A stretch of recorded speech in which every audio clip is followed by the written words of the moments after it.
Thank you to MEMO for the invitation. It is past midnight now in Malaysia, so I'm seeing about 3,000 of you here in the hall. So please do bear with me for a few moments. It's going to be a very short presentation from me, bringing the Malaysian perspective of the impact of on the issue. Having educated myself doing my undergraduates in Jordan, staying in Jordan for about 8 years, gave me a good impression, experiences about Palestine, visit to the Baqaa refugee camps, suffering of those people there. But yet, I think 3/4 of my professors in the university were Palestinian. So a balance between that part of the suffering of the Palestinian and the level of achievement among the Palestinians, especially in Jordan, not to mention the other part of the world. Now, having experienced myself being an MP in the Malaysian Parliament for 2 terms, there is this one particular issue that easily unites both sides of the House. When it comes to the issue of Palestine, government it be, ruling party it be, or opposition it be, it will unite the people. It will unite the political parties, Muslim, non-Muslim, secular and non-secular parties, but for the voice of Palestine, it will come into one voice. And the same thing happens. You can easily just mobilize people to have a big, huge demonstration in front of the American Embassy, a popular spot for demonstration in matters which are related to Palestine, again bringing different segments of the society to come and voice their concern, voice their concern about the Palestine and the Palestinian issue. So, Palestine is a unifying factor. But what I would like to focus in this short presentation will be, it is a unifying factor, but it is also at the same time a factor that could ignite something else. And that's the fear that, at least from the organization that I'm working on now, it is called the Global Movement of Moderate Foundation, trying to bring in the voices of the moderates in trying to promote and also trying to provide a kind of a solution, if it could be, to the voices of the rising threat of extremism and terrorism. Now, mentioning about Daesh, for example, Syria and Iraq has always been, or is quite recent in the agenda of this terrorist group. But when it comes to Palestine, when it comes to Jerusalem, it has been there for ages. It has been there since 1948, it has been there since 1967, so on and so forth. And it is one of the unifying factor plus a factor that could ignite the sense of terrorism, extremism.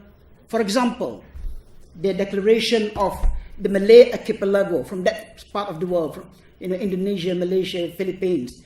The recent announcements of the Malay archipelago has the new caliphate of the struggle of the so-called Islamic State movement and so on. One of the issues that they have been harping on and promoting continuously has one of the main agenda is the issue of Palestine, the issue of Jerusalem.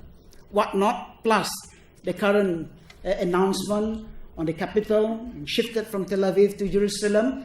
It happens at the very peak, at the very moment where which the international community are talking about CVE, PVE, CVE, countering violent extremism, talking about preventing violent extremism. The United Nations has been promoting for the promotion of the National Plan of Action on preventing violent extremism at the national level, at the regional level, at the international level. And efforts are being conducted, right from China up till Morocco, up till here in London. People are discussing about efforts to curb the expansion of the understanding of terrorism and extremism. And at that particular time, the statement, the announcement of Jerusalem as the new capital is not really helping much in our effort in CVE and PVE. What would that be the effect to the international community. Again, it is a kind of ignition.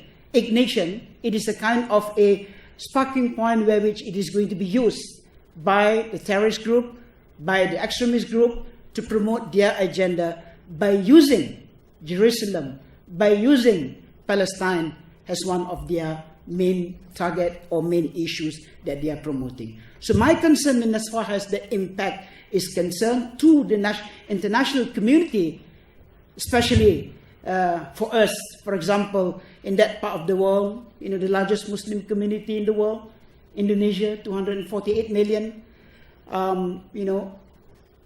Jerusalem, Al-Quds Sharif, Palestine, is a very, very cheap, if I could say, a model that could be sold and offered to those who are going to support for the struggle and also for their agenda. That is the concern, that is the impact. And for your information, just about 2 days before that resolution on Jerusalem was voted at the General Assembly on the 8th of December, the same resolution, a resolution was adopted at the General Assembly, which is related to what I'm doing now, a resolution on moderation, which includes the Declaration of 2019 as the International Year of Moderation. And quite interestingly, just 2 days before that, before the 8th of December, Mr. Trump made an announcement in D.C. mentioning about the need to promote the idea of moderation. So the sequence is there. He made the announcement about the importance of moderation. On the 8th of December, a resolution was submitted to the General Assembly. 135 countries voted for it, except for 2, and I think you know who those 2 are, US and Israel. And 2 days, 3 days after that, comes a resolution which is related to Jerusalem. So, efforts are being done to promote, to counter, to provide a counter narrative about terrorism, the act of terrorism and extremism, but at the same time, the continuous, again, effort, especially with the announcement that was made by President Trump, is not really helping the world moving towards peace and peaceful coexistence. Thank you.